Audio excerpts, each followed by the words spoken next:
सबसे पहले आप सबों को इस छोटा सा प्यारा सा YouTube चैनल पे स्वागत है। नाम है शानदार द शानदार। आप लोग देख रहे हैं बेसिक फिजिक्स का कौन सा part, wave theory of light देख रहे हैं। हम लोग पिछले वीडियो में इसी से रिलेटेड देखे थे कि इंटरफेरेंस ऑफ लाइट क्या होता है, कोहेरेंट सोर्स ऑफ लाइट क्या होता है, सुपरपोजिशन प्रिंसिपल ऑफ वेव क्या होता है। इन तीनों के बारे में हम लोग पिछले वीडियो में अच्छे से पढ़े थे। अब उसी में हम बताए थे कि जब दो वेव आपस में मिलेंगे तो वेव मिलने के बाद जो एक दूसरा वेव क्रिएशन होता है, जब दो वेव आपस में मिलते हैं तो वो दोनों वेव मिलने के बाद एक दूसरा सुपरिम्पोज करते हैं, यानी दूसरा पोजीशन ले लेते हैं। जब एक वेव दूसरे वेव से मिलता है तो वो दोनों मिल करके एक नया वेव का क्रिएट करते हैं। तब हम लोग देखेंगे कि वो जो नया वेव क्रिएट हुआ उसका वैल्यू क्या होगा, यानी उसका एम्पलीट्यूड क्या होगा, उसका इंटेंसिटी क्या होगा और उसका इक्वेशन क्या होगा। इसी के बारे में हम लोग क्या करेंगे, इस वीडियो में बात करेंगे। देखते हैं। उसके लिए हम लोग सबसे पहले कंसिडर किए हैं कि consider a monochromatic source of light is. एक क्या है, monochromatic source of light. Monochromatic source of light क्या होता है, तो वैसा सोर्स ऑफ लाइट जो सिर्फ और सिर्फ क्या दे, एक कलर दे। कहने का मतलब कि उसमें सिर्फ और सिर्फ कौन सा कलर हो, सिर्फ एक ही कलर हो, एक ही colour. Consider a monochromatic source of light is emitting light wave of wavelength lambda. हमने एक क्या माना, एक सोर्स माना एस, जो कैसा है, मोनोक्रोमैटिक है। इससे लाइट निकल रहे हैं, लाइट वेव निकल रहे हैं, जिसका वेवलेंथ कितना होगा, लैम्डा होगा। तो बताइए जब सोर्स एक ही लिया हुआ है तो हर एक जगह पे इसका क्या होगा, वेवलेंथ दोनों के द्वारा क्या होंगे। हम लोग दो स्लिट माने हैं, ये कहीं भी जाएगा इसके द्वारा, चाहे यहाँ से लाइट निकले या यहाँ से लाइट निकले, इसका वेवलेंथ हमेशा समान होगा।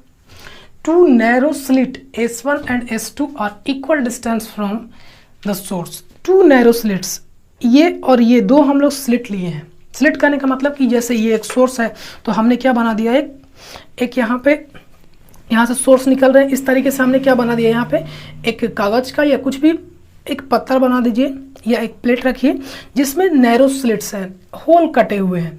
और ये जो होल का यहाँ जो कटा हुआ है, होल का जो स्लिट का जो लेंथ रहेगा वो कितना रहेगा, अप्रॉक्स जो यहाँ से वेव निकल रहे हैं उसका वेवलेंथ के अप्रॉक्स रहेगा, बराबर आसपास होंगे। तो कितना था लैम्डा, लैम्डा का वैल्यू जितना भी होगा, लाइट का कितना होता है आप लोग को पता है, नैनोमीटर में होगा, यानी 400 से 700 नैनोमीटर के अप्रॉक्स बताया गया। तो उसी के अप्रॉक्स यहाँ पे जो स्लिट का होल का जो लेंथ होंगे या होल का जो डायमीटर होगा वो इसी के अप्रॉक्स होगा। अब ये आपको ऐसा दिख रहा है कि यही, तो जो यहाँ पे होल कटे हुए हैं आपको दिख रहा है कि ये सिर्फ ये लाइन है, लेकिन ये अगर ऐसे होता तब कैसे होता, ये अगर ये इस तरीके का होता तो इसमें जो होल कटा हुआ रहता कुछ इस तरीके से, ये पूरा यहाँ से यहाँ तक कटा हुआ रहता, पूरा यहाँ से यहाँ तक। बात समझ रहे हैं। तो जो इसका ये लेंथ होता, विड्थ होता, ऐसे कटा हुआ है तो ऊपर से नीचे का विड्थ होता वो कितना होता, तो वो इस वेवलेंथ के अप्रॉक्स होता, आसपास होता, बराबर होता। समझे हम लोग। दो सोर्स माने, अभी हम लोग एक सोर्स माने जिससे दो स्लिट कटे हुए हैं, वो क्या है, एक सोर्स माने दो स्लिट कटे हुए S1 और S2, तो एक ही सोर्स से लाइट निकल रहे हैं। लेकिन हम लोग मानेंगे कि एक सोर्स से अब दो वेव निकल रहे हैं, एक ही सोर्स से स्लिट S1 से निकलेंगे और स्लिट S2 से निकलेंगे। S2 से अपना वेव कुछ निकलेगा और S1 से कुछ वेव निकलेगा और कुछ S2 से निकलेगा। ये दोनों वेव आपस में कैसे मिलेंगे यही यहाँ पे दिखाया हुआ है कि S1 से जो चलेगा वो इस तरीके से चलेगा और S2 से चलेगा जो इस तरीके से चलेगा, इसका वेव अपना होगा। तो ये यहाँ पे दिखाया हुआ कि ये वाला वेव और ये वाला वेव आपस में क्या हो रहे हैं, मिल रहे हैं। देखिए यहाँ पे मिल रहे हैं। तो जहाँ जहाँ पे वेव मिलेगा, जहाँ जहाँ पे क्या होगा, वेव मिल जाएगा। यानी यहाँ से आ रहा था और यहाँ से आ रहा था यहाँ पे, यानी यहाँ पे दोनों का वैल्यू क्या हो जाएगा, 0 हो जाएगा।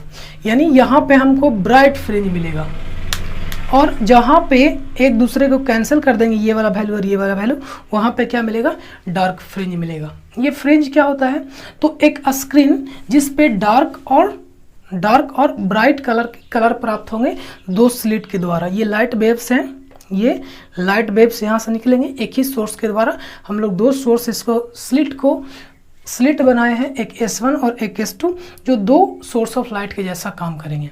हम लोग इसमें ये देखना है, इसके बारे में हम लोग और यंग डबल स्लिट एक्सपेरिमेंट में अच्छे से जानेंगे इसके बारे में। हम लोग ये वाला फिगर इसलिए यहाँ पे ड्रॉ किए हैं ताकि ये पता चले कि दो लाइट वेव्स निकल रहे हैं एक ही सोर्स के द्वारा। अब हम लोग को ये देखना होगा कि इसका अगर इक्वेशन कुछ होता है और इसका इक्वेशन कुछ होता है, तो जो दोनों लाइट वेव मिलने के बाद, यानी अगर इसको और ऐसे समझें, ऐसे है और एक और ऐसे आ जाए, एक और ऐसे आ जाए, तो इन दोनों के मिलने के बाद जो नया वैल्यू बनेगा, जो नया वेव बनेगा, इसका इक्वेशन क्या होगा और इसका इंटेंसिटी क्या होगा और इसका एम्पलीट्यूड क्या होगा। इसका मानते हैं ए और इसका बी, तो ये वाला का एम्पलीट्यूड कितना होगा, इसी चीज़ के बारे में हम लोग इसका थ्योरी क्या करेंगे, डिस्कस करेंगे। तो सबसे पहले हम लोग को ये मानना होगा कि S1 का कुछ वैल्यू होगा, S1 का कुछ इक्वेशन होगा और S2 का कुछ इक्वेशन होगा।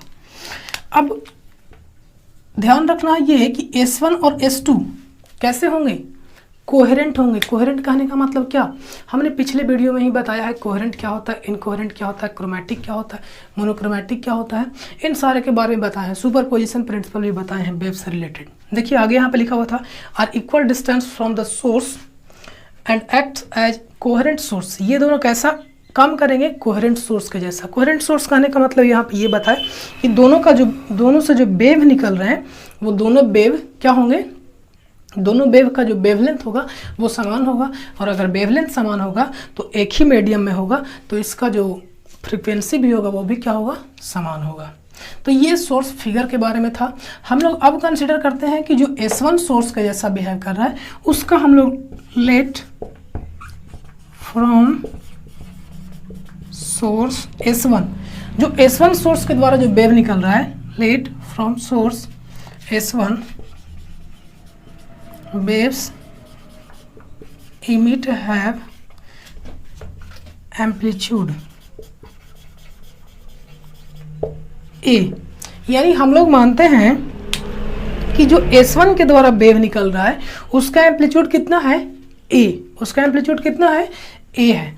और and from S2 have amplitude कितना होगा, B। तब इसका जो हम लोग इक्वेशन देखते हैं कि S1 से जो निकल रहा है वो Y1 बराबर हम लोग मानते हैं, जो S1 से निकल रहा है उसका नाम क्या दिए हैं, Y दिए हैं। Y बराबर माने हैं A sine omega T. Sign omega T wave का चलने का, ट्रेवल करने का डायरेक्शन हम लोग लिए, वेव चलता है ऐसे ही ना, तो ये किसका इक्वेशन होता है, साइन का, कोसाइन का। Y2 बराबर एम्पलीट्यूड B माने हैं तो B साइन ओमेगा टी। हम चाहे तो दोनों को ओमेगा टी और ओमेगा टी दोनों का सेम है, चाहे तो फेज डिफरेंस दोनों का जीरो कर सकते हैं। फेज डिफरेंस जीरो कहने का मतलब क्या कि अगर ये यहाँ से स्टार्ट हो रहा है तो ये भी ऐसे ही करके क्या हो जाएगा, स्टार्ट होकर के ख़त्म हो जाएगा। तो दोनों के बीच कोई फेज डिफरेंस है नहीं है। हम फेज डिफरेंस क्या होता है उसके बारे में पिछले वीडियो में बता दिए, तो जो लोग पहले वो नहीं देखे हैं वो वीडियो, वो जा करके देखिए और फिर यहाँ आइएगा। तो यहाँ पे देखते हैं, यानी हम फेज डिफरेंस ना लें तब ये हो जाएगा, लेकिन अगर फेज डिफरेंस लें तब क्या होगा, मान लिया जाए कुछ इस तरीके का होगा। ध्यान रहे फेज डिफरेंस का वेवलेंथ से कोई मतलब नहीं है। वेवलेंथ दोनों को क्या होना चाहिए, समान होना चाहिए। ये कंडीशन पहले ही बता दिए, यानी ये फेज डिफरेंस। अब हमने एक का माना है A साइन ओमेगा टी और दूसरे का मान लेते हैं फेज डिफरेंस कर देते हैं कि ये वाले और ये वाले के बीच में कितना का डिफरेंस है, फाई का डिफरेंस है। तो फाई क्या है, फाई कुछ नहीं है, सिर्फ और सिर्फ एंगल बता रहा है कि ये इतना डिग्री पीछे है और ये इतना डिग्री क्या है, आगे है। तो हम लोग क्या मानेंगे, 5 डिग्री क्या है, ये वाला वैल्यू जो Y2 है वो पीछे है। अब बोलिएगा पीछे कैसे, इसमें तो Y2 जोड़ा हुआ, 5 जोड़ा हुआ है, तो ये जितना वैल्यू है उतना लाने के लिए इसमें 5 ऐड किया हुआ है, यानी इतना के बराबर अगर आएगा तब आएगा जब इसमें क्या होगा, ये 5 एंगल ऐड होगा तब आएगा। यानी जो Y1 है यानी S1 के द्वारा, सोर्स S1 के द्वारा जो निकल रहा है वेव, वो S2 के द्वारा जो वेव निकल रहा है उससे फाई एंगल क्या कर रहा है, लीड कर रहा है। हम लोग दो सोर्स देखें, दो सोर्स कहने का मतलब कि कोहेरेंट सोर्स। एक मोनोक्रोमेटिक सोर्स था जिससे लाइट वेव्स निकल रहे थे, हमने दो स्लिट काटा, दो स्लिट जिसका जो लेंथ होगा वो कितना के अप्रॉक्स होगा, तो वेवलेंथ के अप्रॉक्स, किसका, तो जो लाइट वहाँ पे माना गया है उसका वेवलेंथ के अप्रॉक्स होगा। उसका इक्वेशन माने A sin omega T B sin omega T plus 5, हम लोग दो इक्वेशन मान लिए। अब हमने बताया था कि जब दो वेव आपस में मिलेंगे तो जो मिलने के बाद जो वेव बनेगा उसका एम्पलीट्यूड या उसका इक्वेशन कैसे प्राप्त किया जाएगा, तो ये भी नहीं पता हो। तो ये पिछले वीडियो में ही बताए थे कि उसका जो इक्वेशन निकाला जाएगा वो किसके द्वारा निकाला जाएगा, सुपरपोजिशन प्रिंसिपल के अकॉर्डिंग निकाला जाएगा। अब ये सुपरपोजिशन प्रिंसिपल क्या होता है, तो सुपरपोजिशन प्रिंसिपल बताता है कि दोनों का जो समेशन होगा वो वेक्टर समेशन के क्या होगा, बराबर होगा।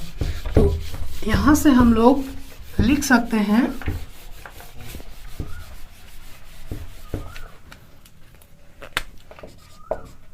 According to superposition principle of waves, जो रिजल्टेंट y होगा, जो रिजल्टेंट इक्वेशन होगा y होगा, वो y1 प्लस y2 के क्या होगा, बराबर होगा। ये बताता है कौन, सुपरपोजिशन प्रिंसिपल बताता है। हम फिगर को मिटाते हैं। तो इसमें हम लोग वैल्यू पुट करते हैं। तो सबसे पहले बताइए y1 का वैल्यू कितना था, तो A sin omega T plus y2 का वैल्यू कितना था, B sin omega T plus 5, ये वैल्यू था। अब जोड़ने के बाद इसका क्या होगा एम्पलीट्यूड और क्या होगा इक्वेशन इसका, वो हम लोग डिस्कस करेंगे। सबसे पहले A sin omega T, A sin omega T को रहने देते हैं।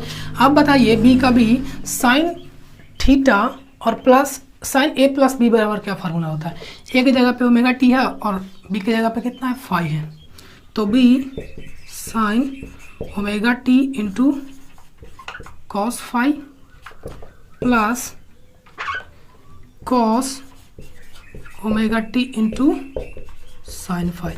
साइन A प्लस B का फार्मूला होता है sine A into cos B plus cos A into sine B। हमने फार्मूला पुट कर दिया, A sine omega T plus B sine omega T into cos 5 plus B cross multiplication होगा यहाँ पे B cos omega T into sine 5। हम लोग यहाँ से कॉमन ले लेते हैं sign omega T, sign omega T common लेंगे तो क्या बचेगा, A और sign omega T plus B cos 5 plus यहाँ से क्या बचेगा, B cos omega T into sine 5। हम लोग कुछ एजम्पशन करेंगे। क्यों एजम्पशन करेंगे, जैसे ये वाला value sign omega T plus 5 में लिखा हुआ था तो इसको हम लोग इतना बड़ा लिखें, तो हम लोग अगर ऐसा बना दें इस इक्वेशन को तो बिल्कुल हम लोग इस तरीके का लिख सकते हैं। इसी चीज़ को हम लोग करने के लिए यहाँ पे एक एग्जाम्पल मानेंगे, A प्लस बी कॉस 5 का वैल्यू को हम लोग मानेंगे और कॉस थीटा, ध्यान रखिएगा क्या मानेंगे, A प्लस बी कॉस 5 का वैल्यू क्या मानेंगे और कॉस थीटा। ध्यान रखिएगा ये वाला क्या है, एक कांस्टेंट के जैसा है, इसमें टाइम का कोई टर्म नहीं है, टाइम का कोई टर्म नहीं है, तो ये कांस्टेंट के जैसा है। हमने भी माना A प्लस बी कॉस 5 बराबर क्या माना और कॉस थीटा, इसका वैल्यू हम लोग बाद में कैलकुलेट कर लेंगे। कहने का मतलब ये हुआ कि ये वाला तो क्या हो गया, देखिए तो ये वाला इक्वेशन हो गया था, A जो था वो एम्पलीट्यूड रिप्रेजेंट कर रहा था। अब बताइए ये वाला यहाँ पे इक्वेशन था, ये इक्वेशन था यानी जो साइन बता रहा था, यानी साइन के जैसा ट्रेवल कर रहा है, उसका एम्पलीट्यूड ही तो ये बता रहा था। एम्पलीट्यूड का हम लोग वैल्यू कांस्टेंट मान लिए। ये इसमें भी कुछ है, ओमेगा टी जो है, ओमेगा टी वो वाला इक्वेशन हो जाएगा और बी साइन 5 को हम लोग क्या मान लेंगे और साइन थीटा। हमने एजम्पशन कर लिया। अब इस दोनों का वैल्यू को, इसको इक्वेशन फर्स्ट मानते हैं और सेकेंड और थर्ड, इन दोनों का वैल्यू हम लोग फर्स्ट में पुट करेंगे। Putting value of equation second and third in equation first we get, हम लोग क्या पाते हैं देखते हैं। यहाँ पे रखिए वैल्यू y बराबर क्या हो जाएगा साइन ओमेगा टी। इसका वैल्यू कितना हो जाएगा बताइए, r cos theta into sine omega T plus b sine phi का वैल्यू कितना मान लिए हैं r साइन थीटा, तो r साइन थीटा और इंटू कॉस ओमेगा टी। अब देखिए तो ये कुछ फॉर्मूला जैसा मिल रहा है। r को अगर हम लोग कॉमन ले लें, r कॉमन ले लेते हैं तो दोनों जगह से निकल जाएगा। अब ये एक फार्मूला के जैसा मिल गया, sine a into cos b plus cos a into sine b, मिल रहा है कि नहीं फार्मूला जैसा। तो इसको हम लोग क्या लिख देंगे बराबर r साइन ओमेगा टी और प्लस, ध्यान रखिएगा यहाँ पे प्लस थीटा है और वहाँ पे क्या था फाई था, यानी जो ये रिजल्टेंट होगा इसका ये क्या मिल गया इक्वेशन मिल गया, यानी जो उसका एम्पलीट्यूड होगा वो कितना होगा r होगा और sign omega T plus theta क्या होगा उसका एंगल होगा। ये रिजल्टेंट का मिला, यानी जो दो वेव मिल रहे थे, एक ये वेव मिल रहा था और एक ये वेव मिल रहा था, चल रहे थे। ये मिलने के बाद मान लीजिए ऐसे वेव थे, मिलने के बाद ये वेव मिला, इसका जो इक्वेशन होगा वो क्या होगा y बराबर r sine omega T plus theta. अब sine omega T plus theta का वैल्यू हम लोग यहाँ पे पुट कर देंगे जितना भी आएगा निकाल करके। अगर इक्वेशन कोई दिया हुआ रहता वैल्यू में तब ये प्रॉब्लम नहीं होता। आगे हम लोग देखेंगे कि r का वैल्यू, ये r क्या है एम्पलीट्यूड है, r का वैल्यू निकालेंगे हम लोग। r का वैल्यू निकालते हैं, ध्यान रखिएगा ये सारे इक्वेशन को बाहर वाले को, बाकी को हम क्या करते हैं मिटाते हैं। हमको r का वैल्यू निकालने के लिए इसका ज़रूरत होगा, इन दोनों इक्वेशन का। अभी ये क्या निकाले y यानी इक्वेशन निकाले थे, अभी हम क्या निकाल रहे हैं amplitude. For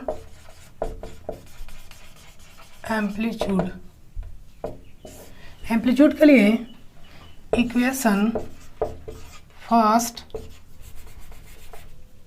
adding equation first and second squaring and then add. सबसे पहले क्या करेंगे दोनों इक्वेशन को क्या करेंगे स्क्वायर करेंगे और फिर क्या करेंगे ऐड करेंगे। तो स्क्वायर करेंगे तो a plus b cos theta का square, a plus b cos theta का क्या करेंगे स्क्वायर प्लस LHS साइड को LHS साइड से ऐड करेंगे b साइन थीटा का स्क्वायर बराबर क्या हो जाएगा r कॉस थीटा का square plus r sine theta का स्क्वायर। हमने इन दोनों इक्वेशन को क्या किया है सबसे पहले स्क्वायर किए हैं दोनों को और फिर क्या कर दिए हैं ऐड कर दिए हैं। ऐड करते हैं तो देखते हैं क्या प्राप्त होता है, a plus b a square plus b square cos square theta into 2ab plus 2ab cos theta plus b square sine square theta बराबर r square cos square theta plus r square sine square theta. देखिए आप लोगों को कुछ दिमाग में चल रहा होगा, जरूर बात ये आया होगा कि जहाँ जहाँ पे कॉस स्क्वायर थीटा है हम लोग वहाँ पे, यहाँ पे देखिए तो बी स्क्वायर और बी स्क्वायर निकाल लें कॉमन, बी स्क्वायर कॉमन निकाले तो कॉस स्क्वायर थीटा यहाँ पे और यहाँ पे कितना साइन स्क्वायर थीटा और प्लस 2ab कॉस थीटा। इधर से भी आर स्क्वायर कॉमन लें cos square theta plus sine square theta.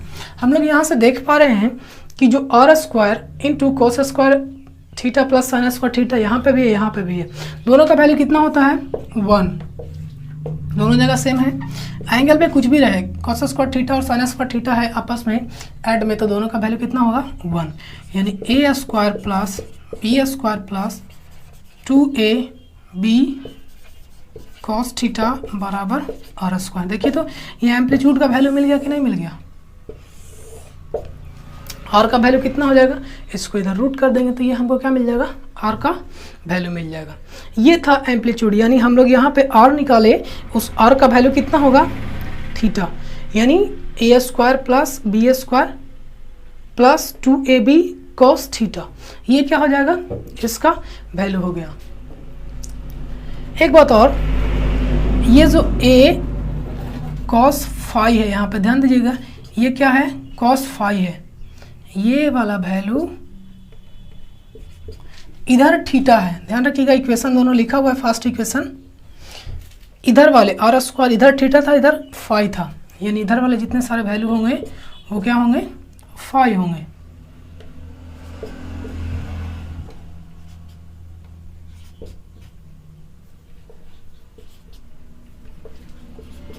तो बताइए कि ये r का वैल्यू, r जो आया एक्स्ट्रा में, वो r का वैल्यू मिल गया कि नहीं मिल गया हमको, किसको, फाई के टर्म में, जो हम लोग को पहले का इक्वेशन था उसी के टर्म मिलेगा कि नहीं। पहले a एम्पलीट्यूड था फर्स्ट इक्वेशन का, b एम्पलीट्यूड था 2ab cos फाई, फाई का वैल्यू कुछ था जो फेज डिफरेंस बता रहा था, ये वाला वैल्यू, यानी r का वैल्यू हमको मिल गया। ये क्या था, ये एम्पलीट्यूड मिला किसका, जो रिजल्टेंट इक्वेशन होगा उसका। इसके बाद हम लोग बात करेंगे किसके बारे में, तो इंटेंसिटी के बारे में। तो इंटेंसिटी जो होता है वो प्रोपोर्शनल होता है एम्पलीट्यूड के स्क्वायर के बराबर।